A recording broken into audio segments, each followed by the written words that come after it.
insidieux royaume, et régnant à son sommet, une frêle princesse d'à peine 14 ans, entourée de fastes et des plus beaux décors. Puis à son service un jumeau majordome. Joséphine était le nom de sa jument chérie. Tous et tout semblaient lui appartenir. Si l'argent lui manquait inévitablement, n'avait-elle qu'à le ravir du peuple ignorant. Or ceux osant à sa majesté s'opposer furent usés prestement explongés.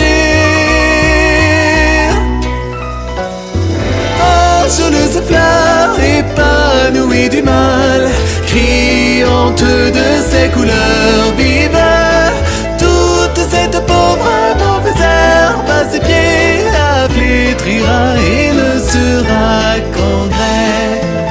Amoureuse, la tyrannique avante s'éprit éperdument du prince bleu d'outre-mer, mais promise à une dame du pays voisin.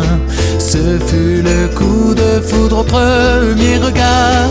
Aveuglée d'une lancinante jalousie, l'envieuse princesse convoqua son magistrat. Posée, elle lui commanda à l'oreille d'anéantir le pays vert avoisinant. D'innombrables demeures furent réduites en cendres, d'innombrables vies furent entièrement décimées.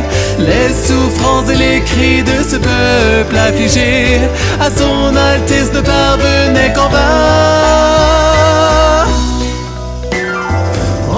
Joyeuse fleur épanouie du mal, d'une débridante coloration, bien qu'étant une rose des plus ravissantes, à trop épineuse elle ne pouvait être cueillie.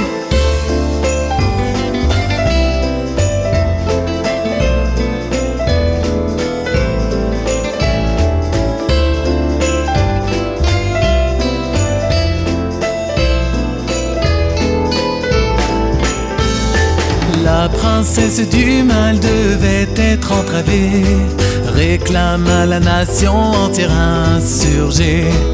Et à sa tête dirigeant la cohue, une sabreuse vêtue d'une rouge armure. De sinistres desseins s'étant manigancés, détournant la cour royale en entier. Exténués d'une guerre incessante, soldats et gendarmes n'étaient plus alliés. Ultimement le château assiégé, valets et serviteurs s'étant échappés, l'adorable et charmante princesse effarée eût été aisément renversée. Joyeuse fleur épanouie du mal, d'une accablante coloration, ce paradis édifié en son honneur s'avéra fragile et s'effondra fugacement. Il était une fois dans un monde lointain, un inique et insidieux royaume, ayant régné à son sommet une frêle princesse d'à peine 14 ans. L'exécution statuée à 15 heures tapantes, au moment où sonneraient les cloches de l'église. Cette personne qui fut jadis la dénommée Avante, que pouvait-elle bien penser seule dans sa prison? C'est alors que lorsque l'heure fut enfin arrivée, résonnèrent les cloches de sa rédemption. Sans même poser les yeux sur la plèbe révoltée, la princesse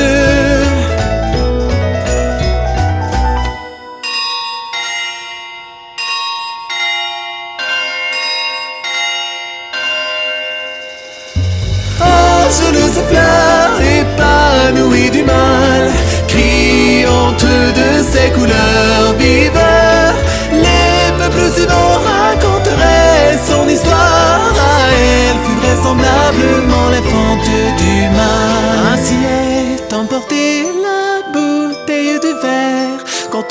chante un message et mon vœu, silencieusement et graduellement, disparaissant derrière l'horizon. Oh, je les effleure, épanouis du mal.